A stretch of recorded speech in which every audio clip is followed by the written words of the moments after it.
Hello, welcome to this channel. In today's video, I'll show you how to connect your remote PC using AnyDesk software with unattended access. To access your remote PC using AnyDesk, first you need to install AnyDesk on your remote PC, and second you need to install on your local machine.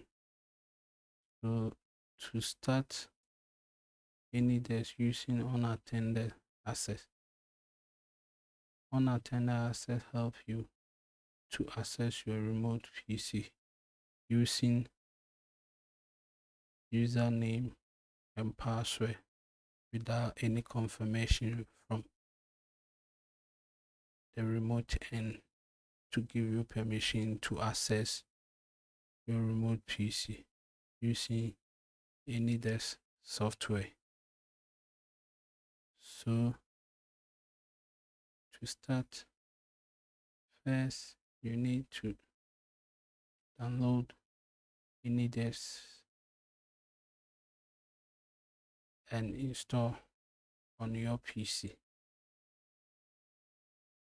After installing AnyDesk on your PC, you can access your remote PC using unattended access. So let's start. There's my remote PC.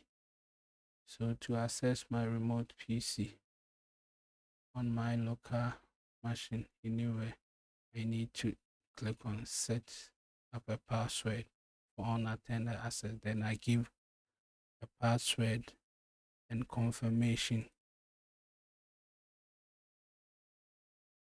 to authenticate me to log on onto my remote PC using AnyDesk software. Bear in mind, AnyDesk software is free to install on your PC, and again you can register for commercial use.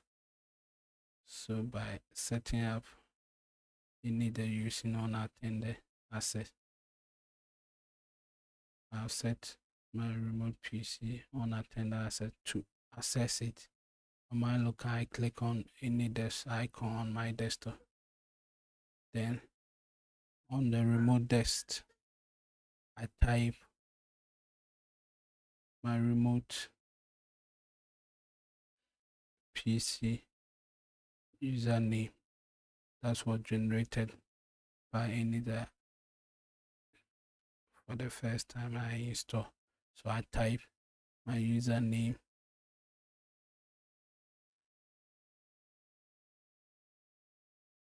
then I click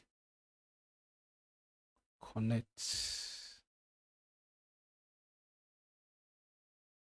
By clicking connect, it will ask me to type the password that I set it before. This will give me authentication access to my remote PC to log on to my remote PC without any confirmation from anywhere, and I can log in through my local machine or local desktop. After logging into my remote PC with AnyDesk, I can perform any task that I want to perform on my remote desktop PC. Thank you for watching this video. Please kindly subscribe to this channel to receive an update by clicking the bell icon.